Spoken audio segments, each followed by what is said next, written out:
Hi everybody. So I wanted to make this video because I just felt like it was important.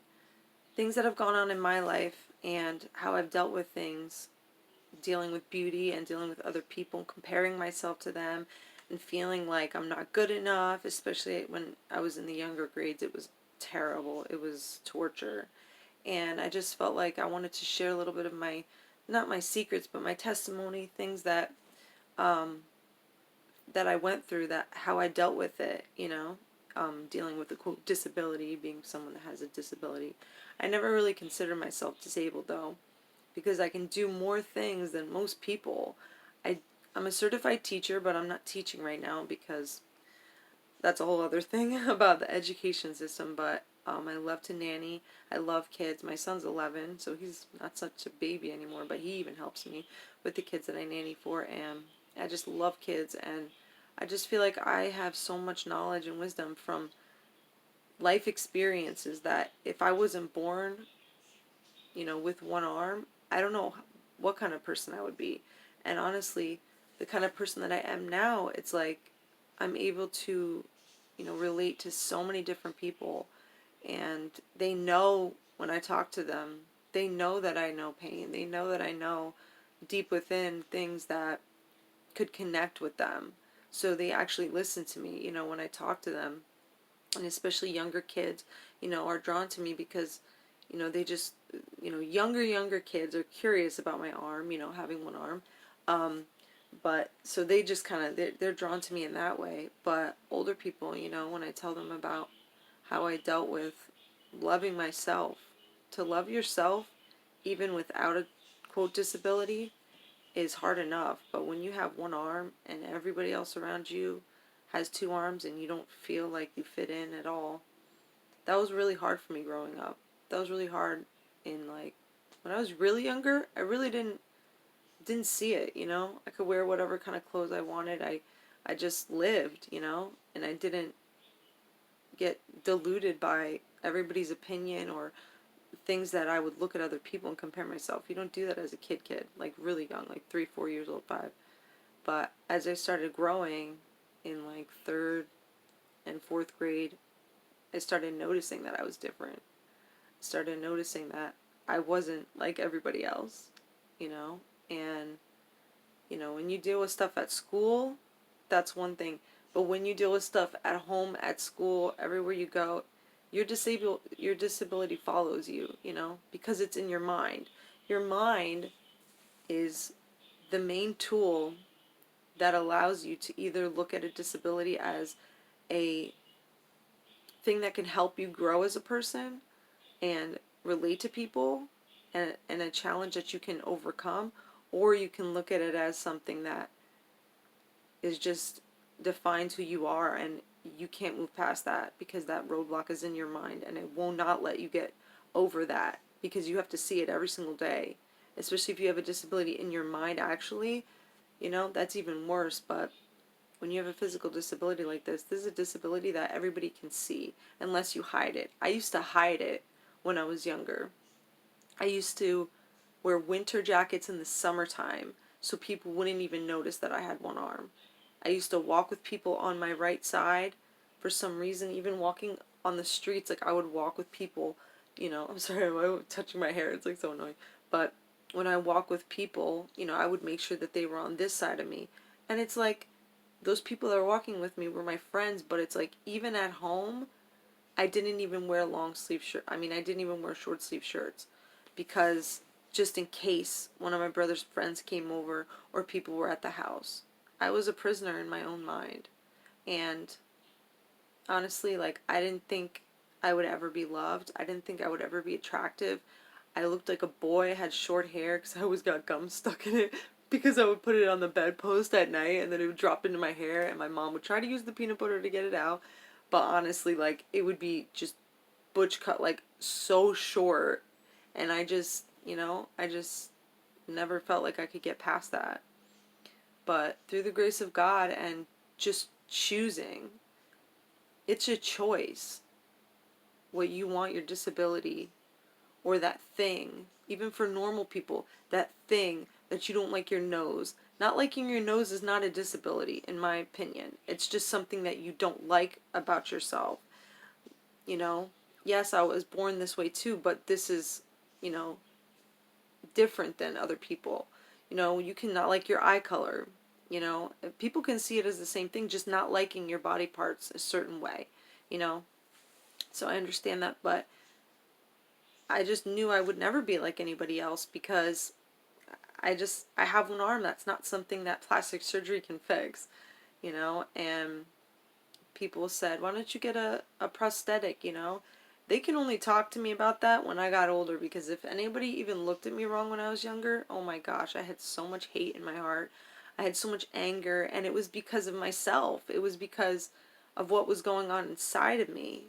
Kids even would try to be nice to me, and I would just give them hate back because it was just my disability, my arm. It ruled me. It ruled my decisions that I made. You know, I had like no friends because I was just angry all the time. You know, who wants to be around even now as an adult, who wants to be around somebody that's complaining about everything or angry all the time? You know, I don't blame kids, you know, but the first best friend that I had, the way I became friends with her is pretty funny. It's almost like a bad joke, you know, funny joke, but I wanted to beat her up, and I was literally tormenting her, and I'd be like, you know what, tomorrow I'm gonna beat you up on the playground. And you know what her mom told her to do? Invite me over. She was the first girl, and I was supposed to beat her up that day, and I was gonna do it. The first girl that extended a hand of friendship to me and went past my anger and said, you know what? She's probably hurting. She probably really does need a friend. She became my best friend. And when she had to move away, that was when I was going through hard times and I had to move and do it all over again at a new school. And it was fourth grade. I wasn't ready to change yet. So that was hard for me. Kids made fun of me even up until high school. They called me lefty. They called me like one arm. So stupid. It's like to make somebody fun of somebody who has a disability, like one arm, that's like somebody that has no legs. Oh, you're going to make fun of them? Like, really? But that's, people are cruel, you know? I tell my son that. He's 11. I say, people are cruel. They'll make fun of you for anything, even if you're perfect. You know, look at the celebrities. Look at all these people. They have so many people judging them. And it's like, you can look so perfect and have a picture of somebody that looks perfect. Somebody will find something to say. Oh, her butt's too big. Oh, her arms are fat, or whatever. It's, that's people. But you can choose to look beyond that. And when you know the pain of being made fun of, you can either choose to give that hate back, or you can choose to turn that around and say, I know what it feels like. I'm not going to do that to other people. Or I'm going to stand up for people that are getting made fun of. You know, that's all a choice. And hopefully, you know, someone that's watching this, maybe that doesn't like something about themselves, how I got through it is, you know, I had to choose because I knew I couldn't change it when I was about, it was like 14, 15. I just looked in the mirror myself and I just said, I do not like what I see. I do not like what I see at all. And I said, I want to change. And I prayed, because I'm a Christian. I'm a religious person. And I prayed and I said, God, please, if you're real, help heal me and heal my mind from this prison and darkness that I've been in for so many years, that I really put myself in, and society and kids around me, you know. But I started to eat better. I started to walk. I started to, you know, those were the biggest things. Jump on the trampoline that we had in the backyard for hours. And I lost 30 pounds between sophomore and junior year, which is not a normal thing. That's a lot of weight loss. You know, 30 pounds, that's a lot, especially being in high school. But I did it, and it slowly came off because I was just eating my feelings before that. You know, I was eating my feelings, just eating whatever, and I didn't care because I said, well, I look horrible anyway. Who cares if I gain weight, you know? But it was just making it worse because then you know, my legs are chafing together, and, you know, clothes don't fit, you know, and all that stuff. But the choice was, I said, you know, I have to love myself, because if I don't choose to love myself and to think of myself as worth something, I'll never be better, no matter what I look like. And I used to have a darkness over my face and my mind and my body, and I just looked angry, with dark spirit, you know. But when I started, God started to touch my heart a lot. Like He did a lot of things. That's another story. But God really, you know, touched my heart and really did work deep down, because there's a lot of other stuff that happened to me when I was a kid, and that's another story too. I mean, that's a deep one. But there's a lot of pain I had to get over, because it wasn't just people outside of my home, it was inside my home too. That there was, you know, a lot of abuse going on. My dad was an alcoholic and a drug addict, and there were 6 of us, and my mom didn't work and she worked from home. Finally, after my youngest brother was like 10, she got a job, which is awesome. But yeah, there was a lot of abuse at home, and you know, I, you know, was mean to my sister, because my sister, 3 years younger than me, she was like a twig. She was a 00, and she had long, beautiful hair. I had short, crappy hair, you know, and she got all the attention from everybody, and I got all the negative attention. And I was so angry at her because I was jealous. You know, it felt like, God, why? Why are all my other brothers and sisters fine? They have nothing wrong with them, and they're good looking, and, you know, people like them, and they're popular. Girls actually think my brothers are hot. Like, look at me. You know, how is that fair? And I just had to learn to deal with that, even as an adult. Like, you know, my sister has 2 kids, and she's in shape again, you know, and like she just goes back, you know, and but there's things that she doesn't like about her body either, and she's very skinny. So, you know, it's like my body type's different, just like my son, you know, and that's something that I had to deal with too. It's like I'm not built like my brothers and sisters. I'm not built like that, you know. I'm a different person. And you know, but I'm starting to like my body, like, you know, I'm a curvy person, you know. But you know, I mean, I found somebody that loves me for me too, and that's a big thing, you know. I cannot wear makeup around him. I can, you know, wear sweatpants, and you know, that's not always good, you know, all the time, but you have to be able to have no makeup on, and you know, just regular clothes, and can you love yourself just like that and think you're attractive, you know? And it's like when you're stripped down, you know, that's why I wrote the title, like, with all the fake beauty. It's like these girls wear so much makeup. I don't have time for that. These makeup tutorials, like, you're caking on like 5 layers of makeup, and it's like that is what you have, that's what it takes to make you feel pretty. Like, the normal person that doesn't do that kind of stuff, like, that makes us feel like, oh, well, if I don't have my makeup all perfect and contoured, like, I'm not pretty like that, you know, where you have to almost look like no pores fake, like, that's it. And I'm not saying that's bad, because look, I have makeup on, like, it makes me feel pretty too, you know. It's not that, but can you not have it on and still feel pretty, you know? Because ultimately, these girls that are doing these makeup tutorials, before they do their makeup, they look so different, some of them, like ridiculously different. And when they put the makeup on, that makes them pretty, but it's like that doesn't fix what's inside. I'm not even saying they hate themselves or anything like that, or have to do the makeup, but I'm saying you can be a beautiful person, but to me, it's what's inside. It's what's inside of you. What's your character like? What do you portray to your family? What do you portray to your kids? What do your kids see when they look at you? Are they proud of you? Do they want to grow up and be like you? Um, you know, I have all this experience with my son. It's like he's a bigger kid. He's like my size, 170. Like, he's a big kid, and I've had to talk with him about his weight. And I said, Aiden, you know, when you get in shape, you'll feel so much better. I said, because you're heftier than everybody, you know? Just like I'm not built like my other brothers and sisters, you know? We're built differently. We're built more husky. So, but you know, lost some weight. He's getting in shape. He's getting taller, and he's stretching out, you know? He feels better about himself. But he knows that I've been through all that stuff, having to love yourself for who you are. And it's like you have to fix in here, because the outside is only so much, but when you meet somebody you want to marry or something like that, you know, they have to see it all. And, you know, if you finally let them see you without makeup, that's fine, but how do you feel? Do you feel like they can accept you without the makeup? Do you feel like you're worth something without the makeup on? You know, or the clothes or all this extra stuff on us. And I'm not saying all this stuff is bad.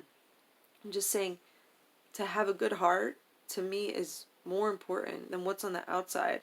And it's how the legacy that you leave with your family, you know? And your family could be one whole way, like totally stuck up and all this stuff, but you don't have to be that way. And, you know, this world, it's like, it's changing so much. And I'm just happy that at my point in my life, when I changed, it was before all this makeup tutorials, before all this stuff where it's like, you know, Kim Kardashian and you have to look like this and that, you know. People that don't look like that, how do you think that makes us feel? It's like society is saying, this is what's pretty. And it's like the old fashioned way is to just love yourself for who you are, you know, and not try to change all this stuff. Have this extra voice in your head from society telling you, oh no, but you have to change this or you have to wear this kind of stuff, you know, and it's like so hard to go against that and still feel pretty, you know. So this goes for the men too, you know. I'm talking to my son about it. I'm talking to him about, you know, all the hygiene stuff and everything, and it's like, it's important to take care of yourself. It is. I'm trying to get healthier, you know. I'm trying to be more active, definitely, you know, and all that stuff. I do a lot of, you know, hard work, landscaping, construction. I paint houses. I love doing that stuff. I love remodeling houses. I love, you know, all this hard extra work, you know, and I can do that. And it's like, I didn't, if I would have let my disability define me, I wouldn't think I could do landscaping, you know, blow the leaves, do all this stuff, cut, you know, all the hedges and, you know, do all the mulch and everything. I'd be like, well, I can't do that because I can't carry the bag, you know, or I can't do construction because painting, you know, you have to hold this and you have to do that, you know, and all this stuff. There would be so many things that I would have never even tried, like making jewelry, making clothes, sewing my own clothes. I started doing that when I was like 13, 14 years old because I was creative. I wanted to do my own thing. I can make jewelry. I can make clothes. This is definitely not me bragging, but I can make clothes. I can make jewelry. I do people's hair and makeup and nails. I do my own nails. I put my own acrylic nails on. Okay? And they looked good. Must I say so for myself. But for my brother's wedding, you know? And I didn't have the money to get my nails done, so I did them myself.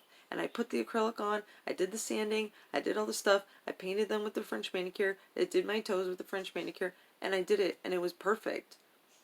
And yes, I pushed myself. I pushed myself so hard because I wanted to prove everybody wrong. But proving everybody wrong and saying, look, I can do it. But how do you deal with that after it's done? It's like, oh, well, now I have to do something else to prove that I'm, you know, awesome or that I can do stuff or show them, you know. It's just being content with, yeah, I like to do this, or yeah, I like to do that. I went through a period where it was like, when I met people and they asked me like what I do, I felt like I had to tell them every single thing I've ever done in my life. That's amazing. Oh, you know, I can paint a house, I can make jewelry, I can make clothes, you know. Oh, do you need something done? Like, I had to learn that as people get to know me, they'll find out things about me, you know? And it'll mean more because they'll see what I go through and they'll see what I do and they'll see how great the work I do is. There's people that I've needed jobs and they don't trust me to do work for them, do their house, do stuff because they've never seen me do my work.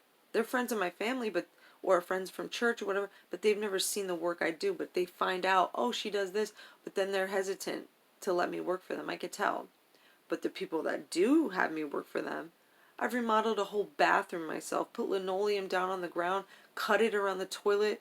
That sucked, but cut it around the toilet, you know, do all this stuff, put wallpaper over old wallpaper, um, put it exactly, just think of trying to do everything, wallpaper, with one hand, trying to hold it and then make sure you're cutting it exactly where it needs.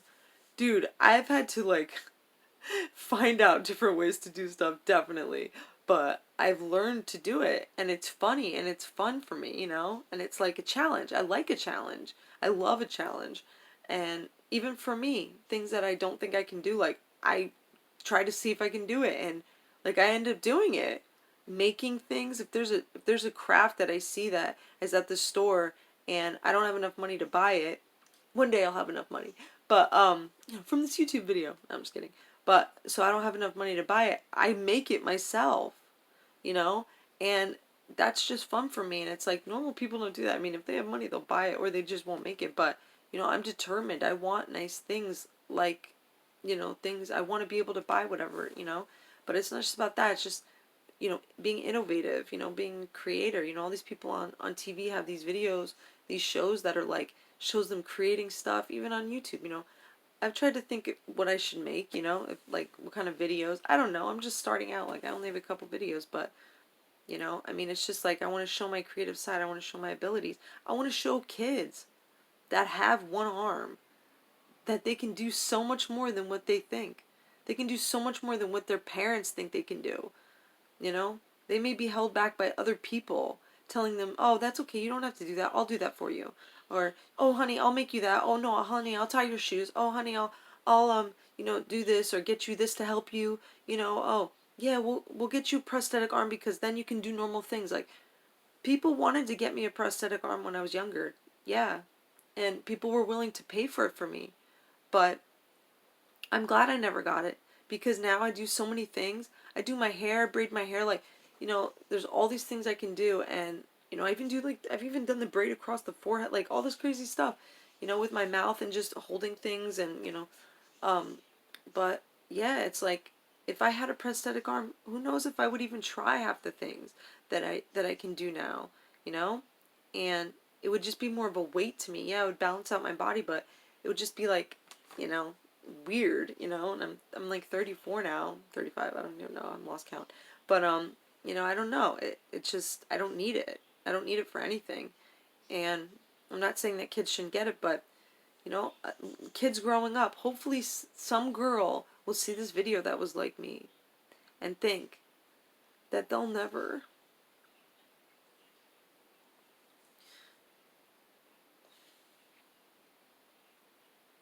That pain can go deep. Feeling like you could never be changed. That pain goes deep. And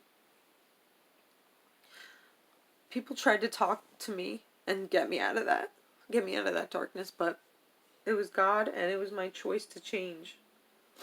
Because it was too much. And I didn't know what the future was going to be like. I didn't know. I didn't know I would be able to do all these things. And people would be like, "You're the most amazing person I ever met." Because of what I've overcome. But I'm just myself. I'm not anything special. I can just do a lot of things, But doing a lot of things doesn't help other people. I want this channel to help people and to make a difference for kids or people or girls that have one arm or girls that have no legs or girls that have, a big thing on their face or anything like that. It's like you have to be healed on the inside to be able to see yourself as attractive, to see yourself as okay, to see yourself as beautiful, like literally beautiful. And how many people can say, "Oh, I know I'm beautiful," when society is the way it is? It's hard, but you can do it. You are beautiful. Every person has their own abilities. God has a plan for each person. He has a plan. Like each person has talents that only they have, that they can bring to the world, or they have a job that they're meant to do. It's true. So many people aren't happy at their jobs because that's not the job that they're supposed to be at. They just take it because they need money or it's easy or whatever. But each person's called to have a certain kind of job, and you have talents and stuff, and God doesn't give us more than we can handle. I know that sucks to hear sometimes because people are like, "Yeah, right, I've been through so much," but I've been through so much. That would have killed me. If I would have let that stuff follow me for the rest of my life, the way kids were, the darkness that I was in, maybe I would have killed myself, because I knew I was never going to change, and I felt like I was useless. Like, maybe I would have killed myself, but I never did that. I never got that far, even as dark as I was. And all these kids hanging themselves now because of whatever, feeling like they're not good enough. I saw this video one time of this girl that she was like the captain of the cheerleading team, the captain of this, homecoming queen, all this stuff, and she had a scholarship, everything. She ended up hanging herself because of what was going on inside. You can look perfect on the outside, but it's what's in here, and it's how you deal with things and how you move and grow from it. I let my arm let me grow. I use that to grow, and I go back to that, and it's like, man, God, it does still kind of suck sometimes, I feel, but I don't wear spaghetti strap shirts. I don't wear, little clothes and all this stuff. I always wear like a little jacket. So there's a part of me that doesn't want people staring at me. If I wear spaghetti strap shirts or whatever, people are going to be staring at me or asking me questions, or, that's when I feel really exposed. But, I've come a long way from wearing winter jackets to where my arm is sweating and it's like bubbling up from heat, and it's like it was one of those puffy jackets that's like crazy. I remember it's like silver and black, but it was like my death coat. It was like I just had to wear it all the time because everybody knew, like most of the kids knew I had one arm, but I just still couldn't take the fact of like not looking like everybody else. And now I'm happy the way that I look, you know? My arm, has allowed me to talk to so many kids, to being a camp counselor, everything. I've gone into classrooms and they've had me speak. Um, I'm going to be trying to speak at this high school because one of the grandmas, when I was working at Lowe's, she saw me and she's like, you know what? My granddaughter is 16 and she was born 4 months early, and she had a stroke when she was born, and she survived, but she can't use the whole like left or right side of her body, and she's come a long way. Like she said, it was really hard for her, but then they had her speak to other kids that were like with Down syndrome that were younger, and had her be part of the debate team to get her to talk more, and she was great at it. They pushed her because they knew what she didn't know at the time. They saw that she could be great at certain things. But we allow our own minds to dictate, and it's like, where does that come from, It's like, you know, it's just like, it makes us feel like we can't do anything, and really, people can do so many things, so much more than what I can do, more than what I'm doing right now. I know there's a great job, I know that there's this awesome career that's headed for me, but I just don't know where to go right now. I'm praying and I'm trying to see I'm going through stuff too. It doesn't mean things aren't ever going to happen just because you look nice. But, it's like the 16-year-old, she's going through all these things. She's helping all these people. But inside, she's still having that doubt. And for me, the grandma saw what I was doing. I was getting the shelves, all the plants off the top shelf, moving it with my one hand and bringing it down, and doing all this stuff more than what the other people that were working were doing, because I want to do my job with excellence. I want to be a woman of honor, and a woman that does things excellent, for my own self, for God, and for the people that are around me, to be a person they can look at and like trust and know that I have good character, you know. That's priceless. So she wants me to talk with her, and so I'm trying to set up a meeting, hopefully, soon, to do that, because that just made me so happy. She was crying. We ended up talking, crying, and she just saw everything that I was doing, and she knew that I would be an inspiration to her, and that touched my heart so much. That's why I want to live. That's why I want to do so many more things and talk to so many more people. And I'm getting older, but it's still the same. I'm still going through stuff, and I still went through stuff, so it's still a testimony I can share. But it's like loving yourself. If you look different in a world full of fake beauty, it's inside. It has to start here. You have to start looking at yourself. Well, why do I feel this way about myself? Well, other people, they're not in my situation. They're not going to be in your life. People online, celebrities, they're not in your life judging you. They're not, around you all the time. It's like you have to look at, what can I change and what can't I change? And the things you can't change, like I can't change, I have one arm, you know? I have to think about that and, figure out which way I want to go from that, you know? But I, just like when I was 15, 16, I chose. I said, I know I'm not going to be the same person. I know I'm not going to be the same person as everybody else. But I have to force myself to get better from this, to grow. And I did. And I lost the weight. As I was losing the weight, God was dealing with me inside, and I was dealing with things around me, and I was dealing with pain I had and the scars from when I was made fun of. And even after I got better, way better. I mean, I looked like a boy growing up. I'm not even joking. People are like, yeah, right, Lindsay. You know, yeah, right, you didn't. I showed them the picture. They're like, that's you. Like, they can't believe it. My son, like, saw a picture. He's like, that's you? Like, you know, when I changed, people saw a difference. They saw this darkness fade away, and I just started getting bright, you know?